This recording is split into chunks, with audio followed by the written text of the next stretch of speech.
Hey there, friends, it's Steve here, your trusty Get Out of Debt guy. If you're a returning listener, welcome back. You know the drill. Grab your favorite mug, settle in, and let's talk real money talk. And if this is your first time tuning in, hey, big welcome to you. Be sure to subscribe so you don't miss a thing. Before we dive in, I want to say something that might lift a little weight off your shoulders. If you've ever beaten yourself up over not doing a good job saving, today is the day to let go of that guilt. Hey, you don't need to be perfect, and I'm here to show you how simple and painless saving money can actually be, and maybe even fun.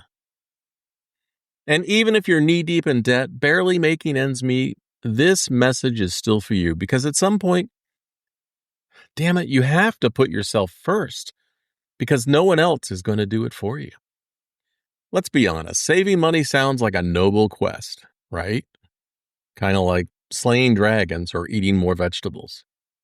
Everyone knows they should do it, but somehow it always gets shoved to the bottom of the to-do list. Now, here's the thing most people don't realize. You're not failing to save money because you're lazy or bad with money. You're failing because the system is rigged to make you spend. But here's the twist. What if saving money wasn't about willpower, but about wiring? What? I'll show you exactly how to rewire your habits, ditch the guilt, and finally make saving money actually work, even if you're living paycheck to paycheck. Stick with me. If this is already starting to hit home, boop that like button, give it some love. It helps more people find this message, and that means more people building better futures. Saving money's changed a lot in my day, both for the good and the bad. You know, when I was a kid, we'd sit down at the kitchen table, we'd take our spare change, roll it into those little paper tubes, nickels, dimes, and quarters, and proudly march it down to the bank. It felt like a big deal, even if all we had was $5. Then along came those coin counting machines. You'd dump in your change, it would clatter around and give you a receipt minus, their cut, of course. The trick was hoping you'd actually make it to the bank with that money and not spend it on the way. But now, today's digital tools are the best of both worlds. They quietly collect the money you won't miss and move it somewhere useful without you having to think about it. I've been loving an app called Acorns. It's probably the easiest way I've found to save and invest digitally. It rounds up your transactions and funnels that spare change into a smart little investment account. I'll drop a link to it in the description if you want to check it out. I once knew someone who kept their savings in a giant plastic crayon. I mean, no joke, this thing was like 4 feet tall. It was like yard decor meets piggy bank. Twice a year, they'd bust it open and head to the bank with a pile of cash and coins they had stuffed in it. Until one day, they came home to find someone had broken in and stolen the crayon. Half a year of savings gone. And then there was the guy who called into a radio show I was on. He said, "Steve, I've been saving for years under my mattress, but my house burned down last week. What can I do?" I didn't even have words. I mean, if your savings go up in smoke, literally, it's too late. So let me paint you a picture. You're standing in line at the grocery store. You've made it past the chips, the fancy cheeses, and even the wine aisle with your dignity intact. And then, boom, the impulse buy gauntlet. Candy bars, energy drinks, phone chargers, gossip mags. $15 later, you're wondering, what happened? The truth? Companies spend billions to hijack your brain. Your spending triggers are baked into your day. Ads, algorithms, and even how your phone buzzes. Saving money feels like swimming upstream. Hey, meet Jason. Jason's a delivery driver working long hours. Barely sees the inside of a grocery store because he's always door dashing his next meal. He wants to save, but feels like he never has enough left. Sound familiar? I think we all know a Jason. Jason's first mistake, thinking that saving money meant sacrificing joy. But once we talked, I showed him how to make his savings painless and automatic. Just little changes like using Acorns to round up his purchases, and suddenly saving didn't feel so hard anymore. And 3 months later, he had $400 in his savings account. And that's not chump change. That's peace of mind. Let's talk about false savings. The kind that feels smart but actually drains your wallet over time. You've probably seen the hype around extreme couponing. People love to chase that Ben Franklin quote, "A penny saved is a penny earned." It's a good excuse, but there's some truth in that, but only if you actually need what you buy. I've seen folks go all in on couponing, stacking deals, chasing sales, and ending up with a stockpile of stuff they'll never use.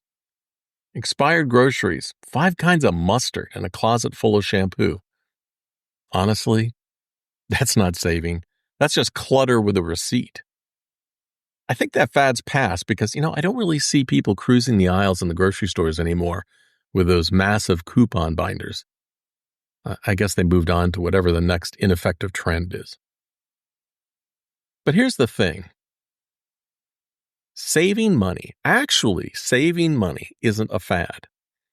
Since caveman days, stockpiling resources has always been a winning strategy. They might not have had high-yield savings accounts back then, but they knew enough to stash what they could for winter.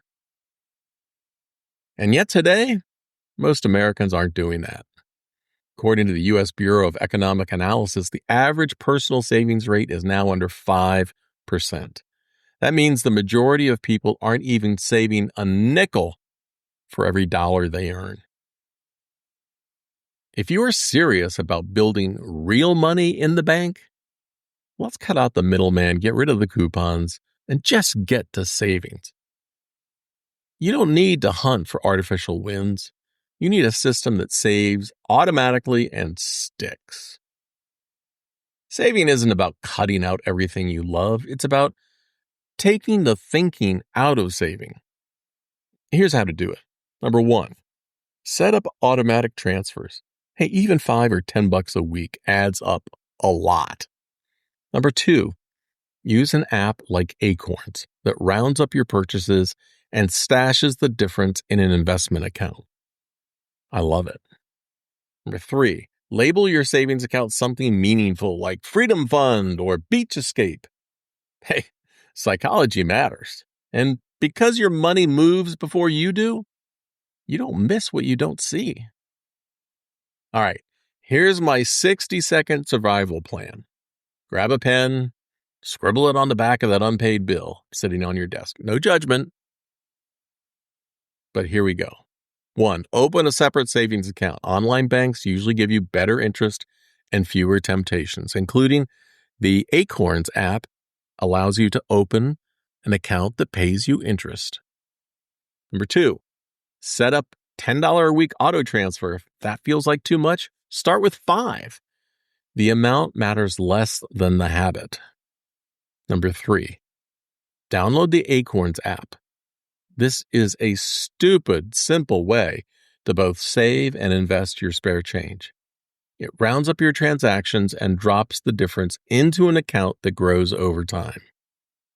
Number 4, pick one expense to cut by $20 a month. A forgotten streaming service, that extra drive-through run, something easy. And number 5, every time you resist a splurge, think about manually dropping that money into that savings account you just opened. Turn temptation into triumph.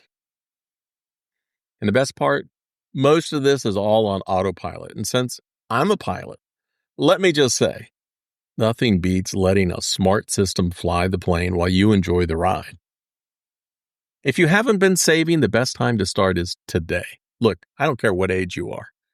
Saving isn't sexy, but it sure is necessary. And it's not enough to have just $500 in a savings account and think you're protected. That's a speed bump, not a safety net. Saving has to become a lifetime process, and that's why I keep my savings in high-interest cash reserve accounts and stock market funds. I'm not just stacking dollars. I'm building my net worth and letting the power of compounding interest do some of the heavy lifting. Every dollar you save today is a dollar future you won't have to stress about later. And no matter how far behind you feel, this moment, this one right now, is the right time to start. Saving money isn't about being frugal or boring or living off ramen. It's about giving future you a break. And when you finally see those savings build, trust me, you're going to feel strong and safe, like you can finally breathe a little easier. So if this episode sparked something for you, drop a comment. Have you ever struggled with saving money? Let's talk about it. And before you go, boop that like button, subscribe, and check out getoutofdebt.org. That's me. Got a bunch of free resources on saving money. In fact, I'll link to one of the articles for you in the description with the link for the Acorns app. Until next time, stay awesome, be kind to each other, and remember to do good things. See ya. Got a money question keeping you up at night? Well, don't just Google it. Get real answers from real people who actually know what they're talking about. Head to getoutofdebt.org/podcast to ask your question, and you might hear it on an upcoming episode. But hey, if you'd rather keep it private, Damon Day has your back. Visit DAMONDAY.com because getting out of debt is easier with the right help. That's getoutofdebt.org/podcast, where smart money questions lead to smarter money moves.